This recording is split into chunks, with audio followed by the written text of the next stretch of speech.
representing all your colleagues and friends in the other IP organizations, TASO, JCRC, IDI, Baylor, anyone and everyone.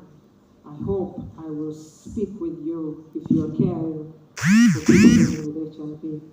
I wondered what I would say after 20 years of working alongside Stephen.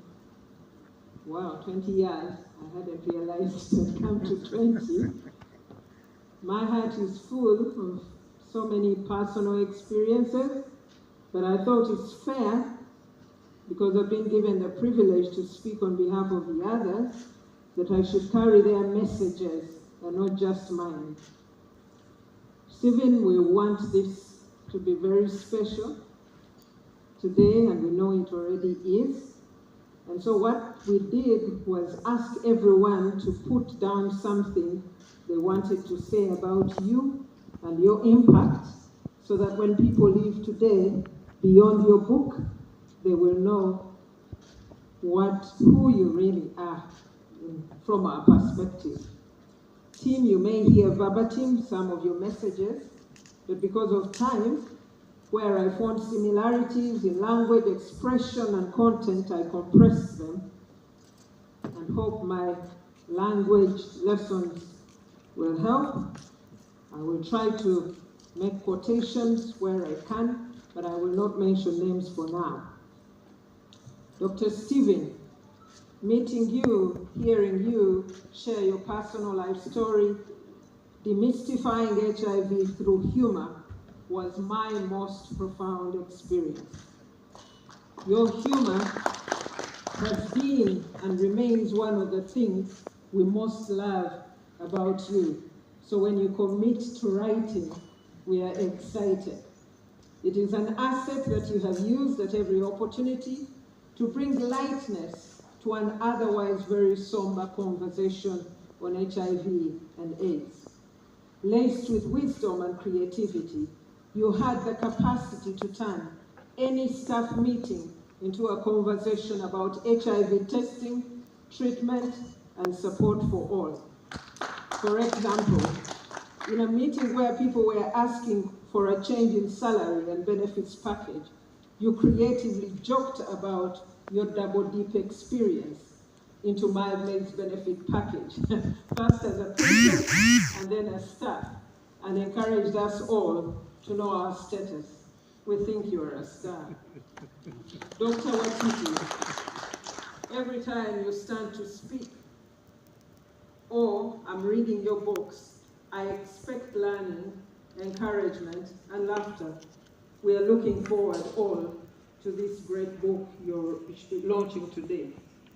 Dr. Watiti, your faith has been unwavering through life's challenges, giving hope to many on the verge of death. You have and continue to impact lives. It is said that God gives his difficult battles to the strongest. In the Bible, this was Job's case. In our day, this was your case. Your life inspires us to be what we must be and to live to our fullest potential. Dr. Watiti, may the Lord whom you believe and profess publicly bless you immensely. Dr. Watiti, you are an example of living life in its fullness. And this was the vision of Madma Uganda when it started way back in 1998 on the invitation of the president. The work then was about adding dignity to days left for the client. There were no ARVs, but see what the Lord has done with you and others. Indeed, it is hallelujah. Dr. Watiti, your tireless efforts and dedication to the fight against HIV have made a profound impact on countless lives.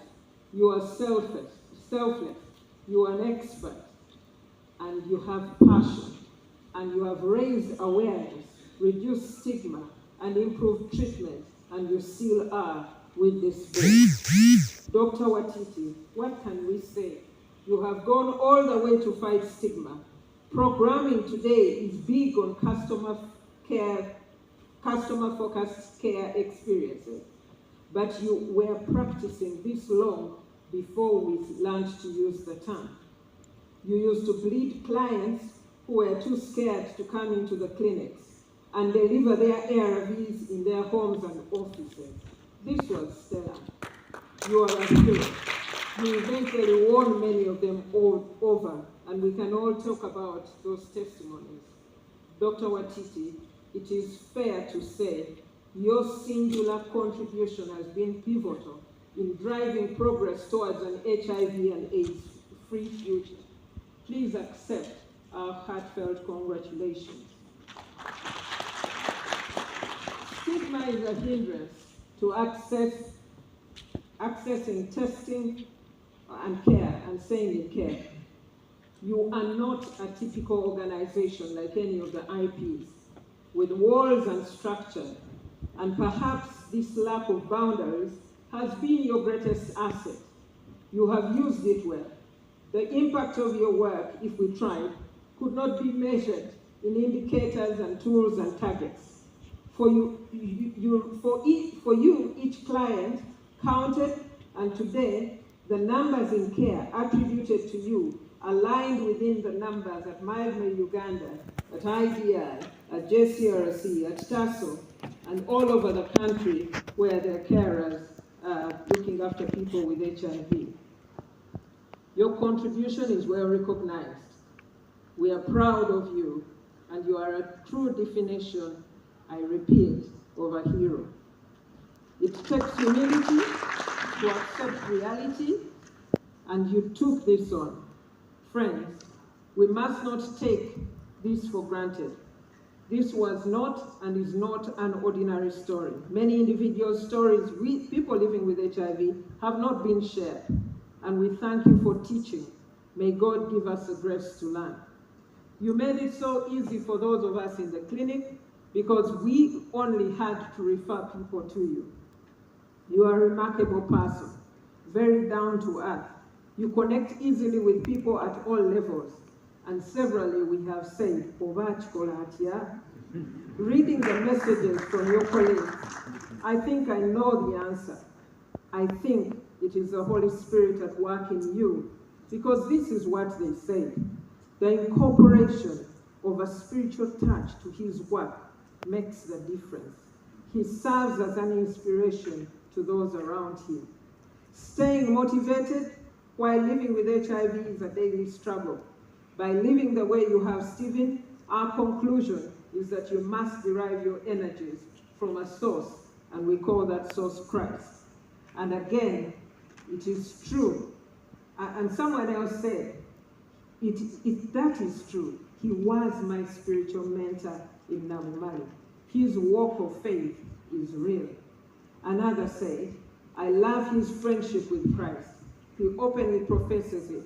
I have never forgotten when he says to us, I live every day as it is my last, but also as if I have 100 years of life ahead. This makes me ensure that I never leave home without putting things right with my wife. I never want to regret when I can't make it up to her anymore, in case I can't make it back home anymore. This has changed my marriage life. That's what your colleagues are saying, Dr. Watiti. Today, we are here to share your experience aging with HIV, and these are the voices from the desk of the young people at Mildmay, Uganda. Dr. Watiti, you are a great inspiration to the adolescents living with HIV. We now believe we can age gracefully.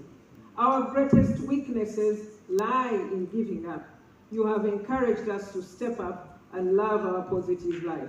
The young people always ask, will I grow as old as Dr. Watiti? And the answer we give them has always been yes. Thank you for teaching.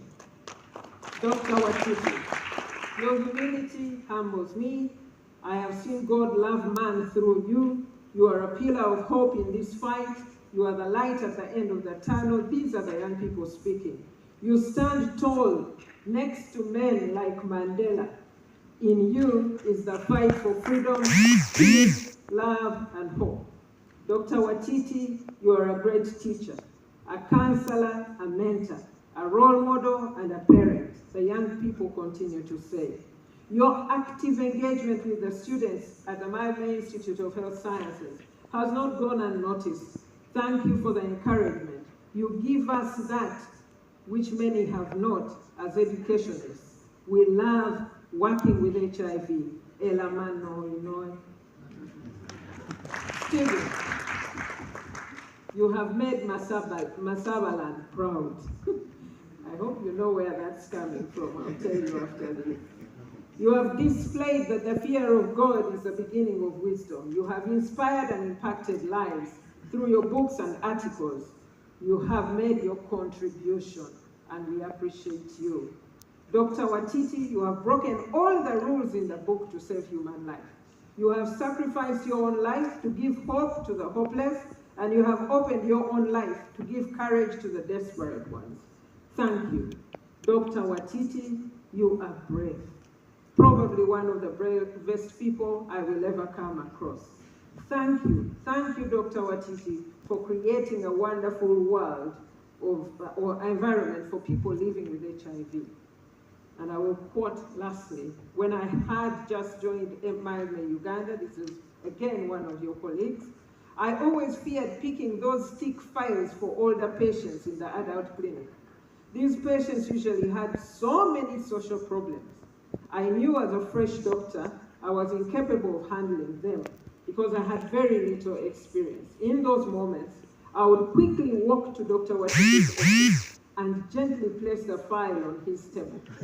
He always accepted and graciously saw those patients who usually came out of his office happier than they would have been if I had seen them. He had all the time. He had the experience to sort their clinical, social, and faith-based problems. Thank you very much, Papa. You made my early clinical years very easy, and your presence during the morning chapel blessed us all. Stephen, I love this saying, and this is me saying from Elena Roosevelt. Today is the oldest you have ever been, but it's also the youngest you will ever be. You are happy, you are creative, you are an inspiration as you have had. You cared less about what people expected of you and focused your time and energy on what you knew needed to be done. You coveted influence rather than power. Even at the height of your influence, you have remained steadfast in your acknowledgement of God's help on this journey. For that, He has satisfied you with long life. Happy celebrations on this grand achievement. Dr. Watiti, someone has said, you are gifted spiritually, socially, academically, and professionally. This celebration is a testament that God did not only grant King Solomon wisdom, but He does to whoever remains faithful and steadfast. Stephen, you are standing with great men. First, I had Mandela, and then now King Solomon, and therefore I bow. Friends, I hope I've done your messages to Stephen good justice, and now allow me to add one very special one of my own. In the cycle that hired Stephen as a clinic, Dr. Watiti, as a clinic manager, because I think when you write books, you become doctor. I too was hired as a full-time medical officer in the clinic in 2004. Before that, I had been a sessional doctor, working only 2 days a week. I had worked in a private hospital before coming to Miami, Uganda. And usually, I am a person of structure and systems, and Stephen was a clinic manager. And therefore, he was my boss. But I just could not understand why he would break all the rules in quotes, to reach that one patient. In those early days, for example, we used to make rules, and today they may look strange, but they were very real for us in those days. If you missed your appointment with no communication, when you came in, we would give you a few tablets of your ARVs and give you the next available appointment date. Believe it or not, yes, it was crazy, but we had to manage 600, 700 clients a day, and we needed to manage the time. What would happen is these clients would then call Stephen on the side. He was a manager. They had his number, they would call him. And they would come straight to his room. Stephen would listen, he would understand them, he would give them their drugs, and he just used his heart and not just his head. And he was very consistent in this approach. It looked like there was a system, and then there was Watiti. And sometimes that was very frustrating. I recall a specific incident where I vehemently brought up these issues on the need to teach clients to adhere to their appointments as a critical factor to managing the exponential numbers. Stephen looked at this young, passionate, but also very inexperienced doctor, watching the systems and not the clients. And in his wisdom, he gave me a new appointment. I know he doesn't remember. But in a meeting, he called me the medical officer in charge of quality for his clinic. It was a new title. It only applied in the clinic. It didn't change the HR structure. It didn't change my pay. But he's a very wise man. And that quickly brought me in line, because I could see that he had seen something in me, even the wrong thing, okay?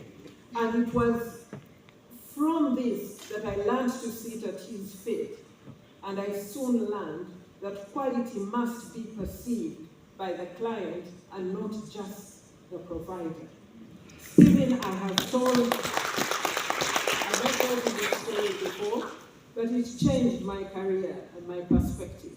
You have been teaching us at Malme, Uganda, since then, to listen and to follow our clients rather than just manage our clinics. You served as clinic manager till 2008, January. Stephen was then, and in recognition of the critical gap to bridge between medicine and spirituality in the context of HIV, he was appointed the FBO coordinator for 2 years until 2010, September, and after that, advocacy and PR manager till January 2013. Our systems at Malme, Uganda have learned a lot from you, Stephen. Stephen has continued to care, to access his care at Malme, even after his staff contract ended. He remains a very active member of the team, and we rely on you every time we go out there to talk about HIV. When we started the elderly HIV clinic so many years ago, he led it at the time. At that time, 11% of our client population could be termed as elderly. This proportion, friends, grows as the impact of an effective EMTCT program becomes manifest. Less children are born with HIV, but we still have no cure in the face of life-preserving ART. Therefore, our HIV population is growing. Elderly HIV population is growing in number. The relevance of your book, your testimony cannot be underscored. You cheated death, and now you have beaten the world at life. Dr. Karamaji, the ED of Malme, Uganda, was not able to be here today, but this was her specific message. You are a testament of many milestones. A modern